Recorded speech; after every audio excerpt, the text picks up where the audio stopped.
We have traveled all over East Africa to find hard-working farmers who we can give the knowledge they need to improve their farms, get better yields, and become profitable farmers. We will see how farmers across the region can learn from experts and from each other in every way. Join us and our experts on this journey and share their families' experiences as they make these changes. Karibu to the Shamba Shape Up Safari.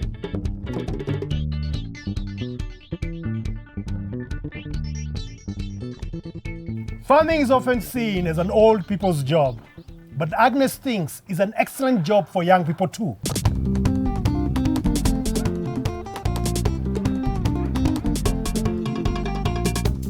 This half-an-acre shamba, tucked away in Ololua area within Ngong Town, is run by 26-year-old Agnes.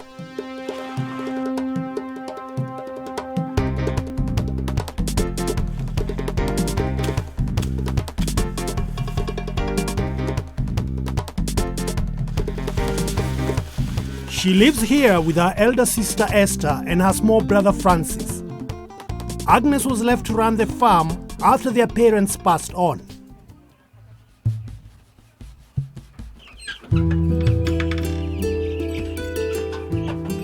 Agnes now inherited the shamba, and with it, many problems. And that is why we, Shamba Shape Up, are here.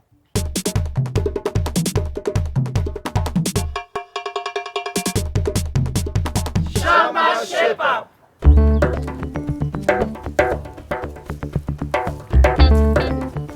This is where I've planted my tomatoes.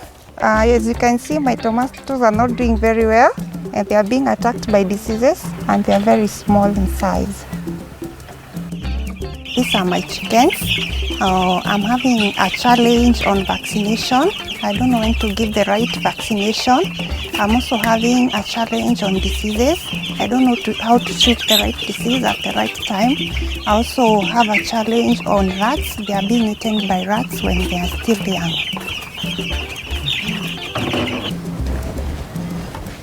As you can see, these are my gutters.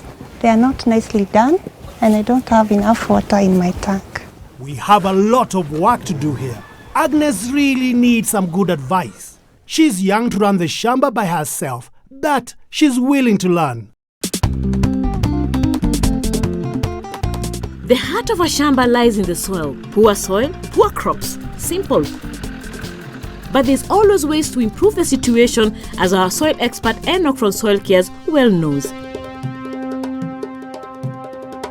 To collect a good sample, you will need a soil auger or a banger. Insert the auger straight into the soil about 20 centimeters deep.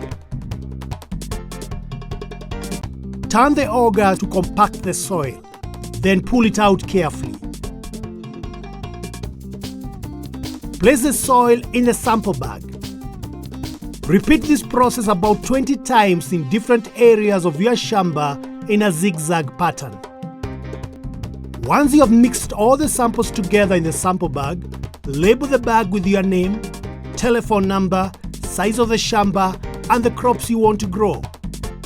And after 2 hours, we had the result. So, Enoch, you have tested the soil. Yeah. Tell us the results. Agnes, Yes. your results don't look really bad. Okay. We tested on soil pH, then soil fertility, and then we also measured the level of carbon in the soil. So your pH is fine. It's at 5.4. At 5.4, it can sustain and support maize production. So you don't need to put any agricultural lime to rectify the pH. On soil fertility, the nitrogen is the one that is too low. But the phosphorus is adequate, potassium is adequate for your farm, and the micronutrients are also adequate. So the only limiting nutrient is nitrogen. So to rectify these, you need to use a nitrogenous rich fertilizer. But wait a minute, so what is nitrogen? It's part of the macro nutrients that are usually important in the growth of the plants. The results showed that Agnes's nitrogen is low, her potassium and phosphorus are adequate. Plants need phosphorus to grow roots. So the N is the missing element. You need to replenish this. So which fertilizer am I supposed to add to my soil? To correct this problem, Agnes needs to use either CAN or urea. So Agnes, there you have it. Yes. We have lots of work to do. Yes, we have. You ready? Yes, I am. Okay. Before planting anything in your shamba, and at least every 2 years, get your soil tested. Agnes realized she should have done a soil test long time ago. She could be getting great yields and making good profits. A soil test costs less than a bag of maize. 50 kilograms of fertilizer usually costs the same as a bag of maize. The cost of the test and the fertilizer will be equal to 2.5 bags of maize. So, your increase in profit will be equal to an extra 3 bags of maize.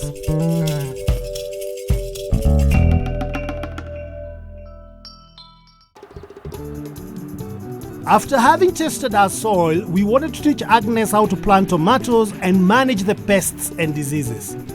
As you can see, Joseph, this is where I'm growing my tomatoes. I'm having a bit of a challenge on diseases. Yes. I have trouble with white flies, blight, and my tomatoes are in small sizes. The fruit size. Yeah, the fruit size is so small. So you can't sell it in the market. And then I want to do this as a business. Okay. Being commercial means you need to grow crops which are high value. High value crops, we can do a cabbage because a head of cabbage sometimes goes up to 100 bob. And in your section, you can do over 2,000 plants. So even if you take a raw cost of like 50 bob times the 2,000, you are meant to make a lot of money from your small section. The other thing, you can do the peppers, the capsicums, they are still fetching good money. And also you can try some cucumbers still on your portion. So let's go to the diseases. Which are these common diseases that you have seen for yourself? You have the early blight and the late blight. And we just need to control or to do a preventative spray so that we can prevent the disease from setting in to avoid you incurring a lot of cost in terms of disease control. So it's blight. And the other challenge that we have noted is we have a lot of white flies. White flies are soft-bodied winged insects closely related to aphids. When they attack, plants become extremely weak and leaves may dry out and turn yellow, and growth will be stunted. How can I increase the size of my tomatoes? The fruit size is a factor of 2 aspects. The nutrition of the plant and the water availability. So we have to tackle the aspect of nutrition well. That is in terms of the amount of manure that we put and also the fertilizers that we use on our plants, and ensuring that we have enough water, adequate water. That is critical. I would like to know why you have put the wood shavings in your farm. Okay, this manure, I get it from the chicken house. When I finish the bunch, I sweep the manure, I bring it to the shamba. How long does the broilers take in the house? 6 weeks. 6 weeks. So in 6 weeks, the wood shavings will not have broken down or decomposed to be manure. Once we put it in the soil, it's like we are preventing the soil or the water from getting in the soil. Only use well-decomposed manure on your shamba, as raw manure can damage the plants. In order to do this tomato growing as a business, should she plant tomatoes all year round? No. In order for you to maximize the yield from your farm, you need to plant different crops. You need to think of now bringing in, like after you have done a tomato, take you like 4 months, give it a break of like another 3 weeks, then come in with a cabbage. The pest build-up, you have already broken the cycle of the pests, because the pests that affect the cabbage are not the same pests that affect the tomatoes. Today, Agnes, I want to show you how to put a seed bed or a nursery which will guarantee you 99% germination, so that we can avoid some of the losses that we incur in the early plant stages. Always make sure you wear protective clothing when using chemicals. To plant your seedlings, you'll need to have seedling tray, cocoa peat, which you can buy at your local agrovet, 2 liters of water, apron star, and a table. For the seed treatment, measure 1 gram of apron star. Then pour it into a sachet of seedlings and add 1 milliliter of water. Shake it well so that it can mix. Place it in a cardboard and let it dry for 10 to 15 minutes. Take the seed tray and pour the cocoa peat on each hole and level it well.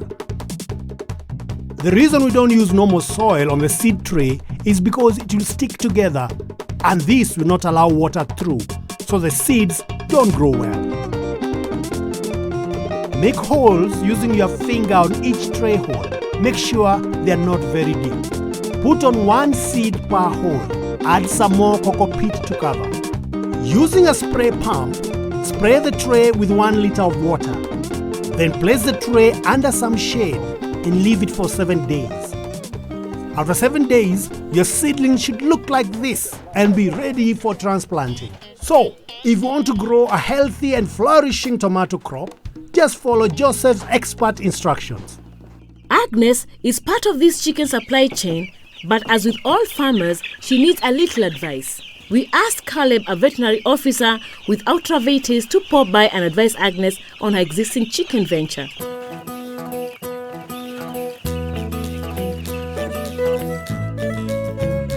So Caleb, do you have any advice for Agnes's chickens?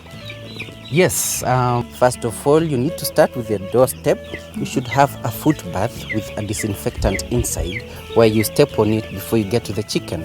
That will prevent diseases from reaching your bird. And number 2, you need to do something about the fence. It will encourage rats around your bird. You need to also open from that wall to the other wall. Should be open, so this part should be removed. The open sides, you need to put curtains made of feed sacks, not polythene, and it should be put on the outside of the house. Carissa and the team get to work rebuilding the chicken shed, following the doctor's instructions. To help with the rat problem, you need Lanirat. Cut a hole in both ends of the box to make an entrance for the rats.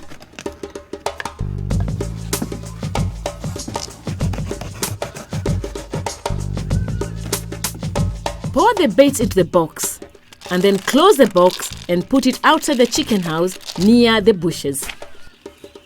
Agnes needs to disinfect her chicken house while her chicks were still there.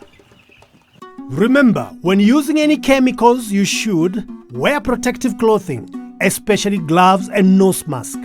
Pour 50 milliliters of TH4 and add 20 liters of water. Mix well after adding 20 liters of water into the knapsack. Spray the whole house, including the walls, floor and the roof. You need to do this before a new batch of chicks come into the house. Anthracite can be disinfected and used every 2 weeks when birds are in. During intensive stress, brooding, vaccination, disease, change of feeds or transportation, give your birds amylite by adding 1 tablespoon to 1 liter of water. To help chickens grow faster and reach early maturity and increase their egg production, use Amin Total in their water by adding 1 tablespoon to 10 liters of water. If Agnes is serious about rearing healthy broiler chickens, she must stick to the expert advice. The outlay for a shed and fittings might seem a lot, but it's a one-off payment. And just think of the returns. Broiler chickens can sell for a lot of money, making a huge profit. You know what I think we should do? We should put our feet up. Yeah, right. Coming up.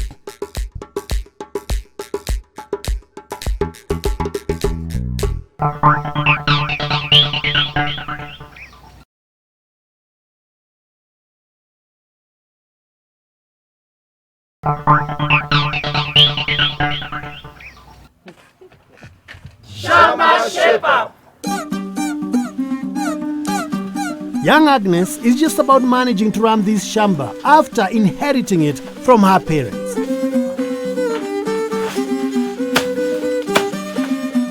But there's still room for improvement. She's been taught the importance of a soil test, the best way to plant and nurture her tomato crop so she can make a nice profit selling truly excellent tomatoes. Caleb, the ultra vetis expert, has told her what's needed to have a successful broiler chicken business.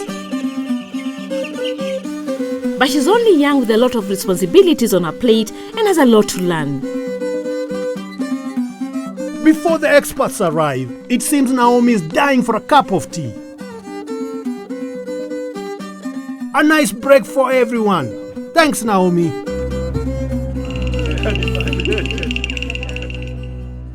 Right, back to work. Let's look at that cattle pen, another of Agnes's problems. Harrison Kamau, an animal production specialist from Unga, tells Agnes how things can be improved in her cows and milk production.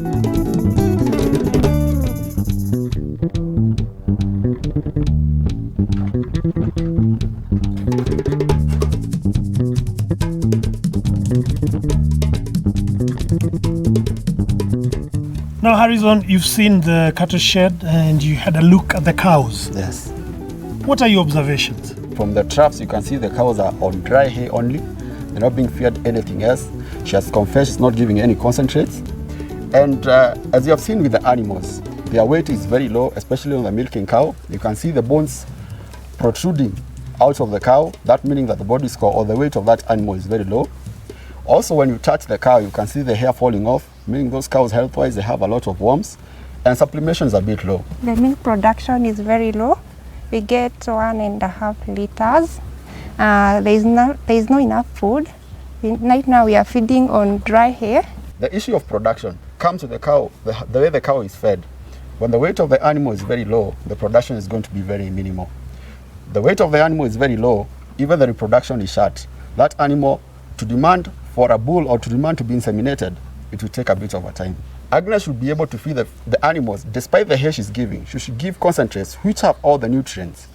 And the animals are going to get all the vitamins and minerals, the energy which is needed for that animal to gain weight and also to be able to increase the milk production. A cow needs proteins from fodder and concentrates, minerals from mineral supplements, and plenty of clean water. How am I supposed to use this product, and how much milk should I expect from each cow, and how much will it cost me? This product, the quality in it, make sure that for every kg you use, it's going to give you 2 liters of milk.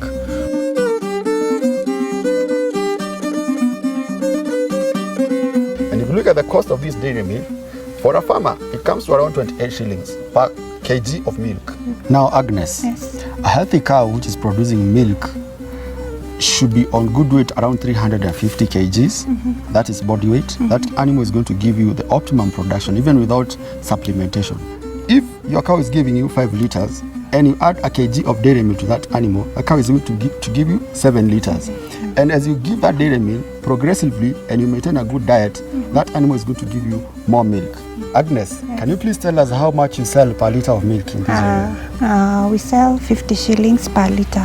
50 shillings per liter. Yes. Now practically, Fugo dairy milk per kg at the retail shop is costing 30 shillings a kg, which you have said is going to give you 2 liters of milk. If you multiply that by the cost of per liter, which is 50 shillings, it's going to give you 100 shillings. You're going to be making a profit of 70 shillings from every kg of dairy milk. If you want to feed your cows properly, remember, when the calf is 1 week old, feed it early Weaner pellet, which will help it grow. At 3 months until 8 months, feed the heifer young stock pen seeds. This will help increase the body weight. After 8 months until it's served, feed the heifer Unga Afya meal. When the cow starts producing milk, give it Fugo dairy meal.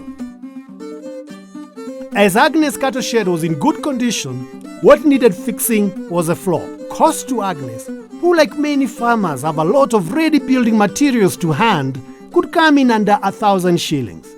Healthy cows give high quality milk, which means more money in Agnes's pocket. But supplements in a cattle pen are not Agnes's only problem. Her cows, chickens and vegetables all need clean drinking water. Agnes gets water from the local project, but it only comes once a week for a very short period. She has a solid tank, but her gutters are in a very poor state. I think we shall call on Shamba Shepa Fundi team to help fix the gutters. Harvesting water from your roof is very important. The estimated size in square meters of Agnes's roof is 15 square meters. And the average rainfall in Gong is 12.5 millimeters in May alone. So, she can trap 15 times 12.5. That is 187 liters in May alone. The day is growing to a close, and the last finishing touches are being made on the cattle shed and the gutters. Before we leave, I just have one more thing I would like Agnes to learn. Agnes has to travel all the way to Ngong town to buy chemicals for her crop, which is difficult and costs money. Sometimes, to save costs, she buys the chemicals from a dealer closer to home. But this is not the right way to do it, as we learn from our friends at Pest Control Products Board, who are here to tell Agnes about fake chemicals. Hey, Agnes, I know you are a young enterprising farmer and you are doing a lot of enterprises in your farm. I know you're also growing tomatoes. Yes, I am. Yeah, what kind of pesticides are you using for your tomatoes? I use pesticide to control alphicide. I use to control blight. I also use chemicals to control cutworms. Okay, where do you buy your pesticides? I go to the agrovets. I explain what I'm experiencing in the farm, and then they give me the chemicals. I come and spray. One thing you should always remember is that before you go and buy any pesticides, they are expensive. You should know your problem first, so that you go and buy the specific pesticide for that problem, so that you don't waste your money. The second thing, when you're going to go to when you're buying pesticides, go to a shop that is reputable. And when you go to the shop, look at that shop whether they have a pest control products license. That is a shop that we have inspected and we know that they are selling good products. And you also go for the shops that are reputable, the ones that you know them that sell good products. And then the shop that is also going to sell you pesticides should be a shop that is able to give you a receipt. Why do I say a receipt? It's because anybody who gives you a receipt is somebody reputable. And if there's a problem with that product and you report it to us, we'll be able to follow it back.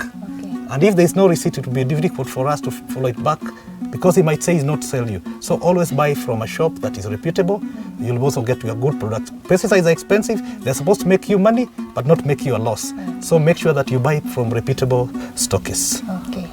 How can I identify the fake products? Yeah, there are numerous fake products in the market.